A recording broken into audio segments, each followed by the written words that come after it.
Diesel, Ari and Bert are good friends. They have lots in common. They don't like steam engines, like playing tricks, and they are always showing off. If they are not causing trouble, they often end up in trouble. One afternoon, Diesel had finished his job for the day. He met Ari and Bert in the yard. "What are you two doing?" Diesel asked. "Nothing," grumbled Bert. "We've got no work to do and we're bored." "So am I," said Diesel. "What shall we do then?" growled Ari. "I don't want to go back to the shed." Diesel thought for a moment. Then he grinned a devious grin. "I've just thought of a new game," he chuckled. "It's called Diesel Dares." Ari and Bert were interested. "How'd you play it?" they asked. "It's easy," said Diesel. "We dare each other to do exciting things, and if one of us doesn't do it, then they're a scaredy engine." Ari and Bert thought that sounded like fun. The three Diesels went to Knapford Station. They found Neville asleep at a siding. "Okay, Ari," Diesel whispered. "I dare you to make Neville jump." "Easy," boasted Ari. He went very quietly up to Neville. Then, when he was right alongside, he blew his horn as loud as he could. Toot! Neville woke with a start. He looked all around, but Ari had already gone. Diesel, Ari and Bert hooted with laughter. "That was fun," chortled Ari. "Now it's your turn to give a dare," smirked Diesel. Ari led Bert and Diesel to the shunting yard. They saw Rosie loading trucks at the coal hopper. "Okay, Bert," said Ari. "I dare you to push Rosie under the hopper." "Alright," grinned Bert. He rushed forward and gave Rosie a bump. But Bert pushed Rosie too far. He ended up under the hopper and was covered in coal. Rosie was very cross. "Look what you've done, clumsy buffers," she wheezed. Ari and Diesel laughed and laughed. Bert felt silly. He had to stay where he was until the workmen had dug him out. Bert went back to Ari and Diesel. "That wasn't fun at all," he muttered. "We thought it was," chuckled Ari. "Now it's your turn to give us a dare, Bert," said Diesel. Bert thought very hard, but he couldn't think of anything exciting. Just then, Edward puffed into the yard. "I know," cried Bert. "Diesel, I dare you to call Edward a stinky steamy."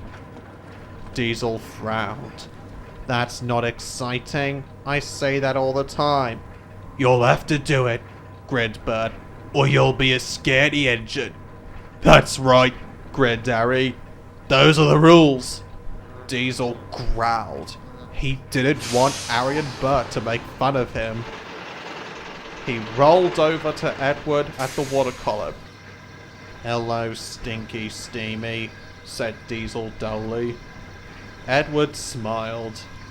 "You say that all the time, Diesel. It doesn't bother me anymore." Diesel went back to Ari and Bert. "That was a really silly dare," he growled. Bert was annoyed. "Alright, let's see you do better." Diesel thought hard. He wanted to do something really exciting. Then he had an idea. Diesel led Ari and Bert to the junction. Gordon raced past with the express. Then the signalman set the signal to stop. "This will be the best dare yet," oiled Diesel. "Bert, I dare you to run through that red signal." Ari and Bert gasped. That was very exciting. Are you sure, Diesel? Asked Bert.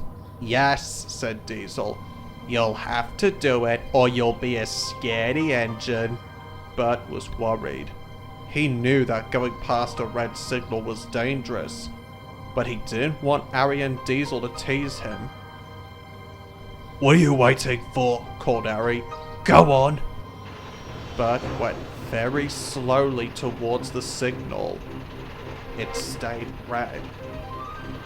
Bert went closer and closer. The signal still didn't change. Just as Bert was about to go past the signal, he stopped. Then he hurried back to Harry and Diesel. I've changed my mind, he gasped. I'd rather be a scaredy engine. It's too dangerous. Pah! Snorted Diesel. There's no danger. I'll show you. Harry and Bert watched in amazement as Diesel raced towards the red signal and went straight past it. But the signalman had seen him. Stop! Come back! He shouted. But Diesel didn't stop. He went further down the line. Then there was trouble. Harry and Bert heard a whistle. Henry puffed past with a long, heavy train. Diesel! Look out! They tooted. Diesel looked back and saw Henry behind him. Oh! He wailed. Get out of my way! Whistled Henry. His driver slammed on the brakes, but Henry couldn't stop. Henry bumped straight into Diesel.